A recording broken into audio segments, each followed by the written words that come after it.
So I accidentally became a Karen last year. And disclaimer, if you find out at the end of this video that you have the same traumatic experience, consider seeing a professional. So once upon a time, actually not last year, it's been my whole life, I come from a country where train conductors and public transport conductors need to meet a quota of how many people they catch, which means their mentality is trying to catch everybody, everywhere, at whatever possibility. Am I right? This is from Poland, by the way. And this is the country I will be talking about a bit later, because it made me realize that I'm a Karen. So, they're trying to catch anyone under any possibility that they can. Fair, but also,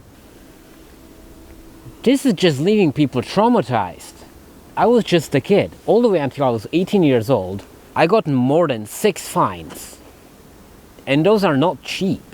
Consider that in Czech Republic, they're around 20 euros, or they were, which is the price of around 4 lunches in this country. In Slovakia, they were 50 or 70 if you didn't have the money on hand. And now they're 120 euros. I work a job where I get 200 euros per month.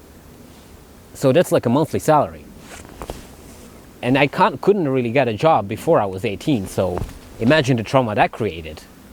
So I built kind of a resistance to public transport conductors.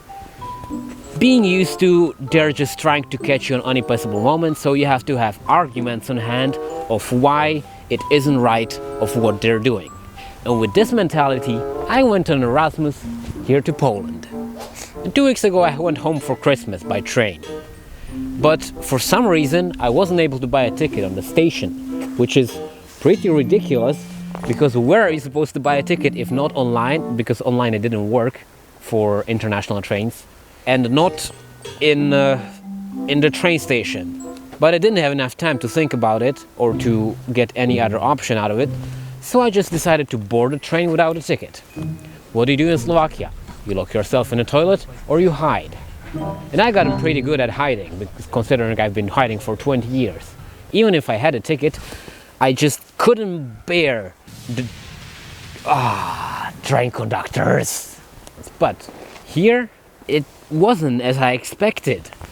The train was completely full, which is not that surprising considering it was Christmas and everybody wanted to go home. But it was so full that I had to stand in the corridor along other 20 people, which is really weird, because that probably means they overbooked the train. So a couple of minutes in, the train conductor arrives and he's like, "Tickets please," and I'm like, sorry, I don't have one. They couldn't sell me one on the train station, and I couldn't find one and I couldn't buy one online.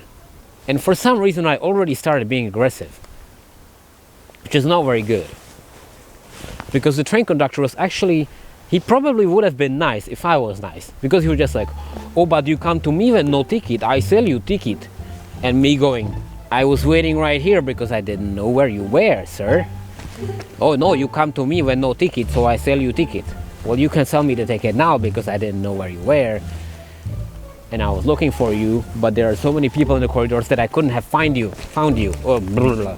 He gave me a 150 zloty fine, which is around 35 euros or $40.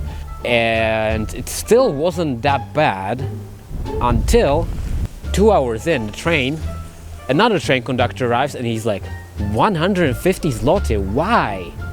That wasn't supposed to happen. Our fines are 60 zloty, which is 15 euros if you don't have a ticket. And obviously I came from a train station where they weren't able to sell me the ticket.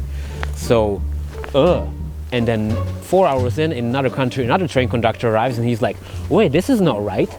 And I was like, okay, so what am I supposed to do? Maybe I could get the money back somehow.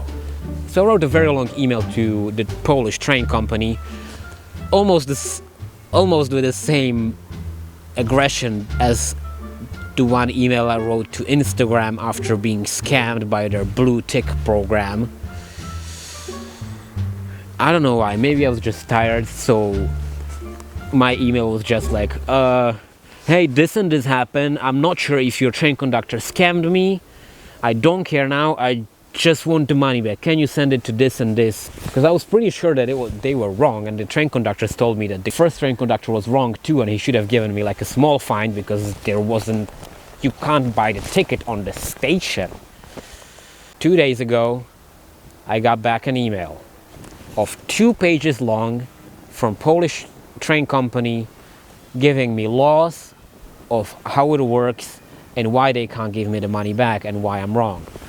And that's the very sad moment I realized I was literally a Karen. Like, I'm not in position to be aggressive over it. After reading the laws, it turns out if you actually meet the train conductor before it, and if you're nice, if you ask them, hey, I couldn't buy the ticket, he's going to sell you the ticket with no fine. The problem is that my mentality of hiding and knowing that the conductors are just trying to meet a quota and need more money, maybe I would have been fine, but that's not what I did. But still, if I was maybe a little nicer in those emails, they would have been able to give me a refund. So if you don't want to become a Karen this year, so at the start of this year 2024, I want to encourage you that if there is someone who's done you so wrong that it changed your behavior, could have been your toxic ex, some behavior of your parents, or even teachers or train conductors. I want you to reflect on it and realize that not all people actually want to do you wrong. And if we're all just a little nicer, we can make the world a little better.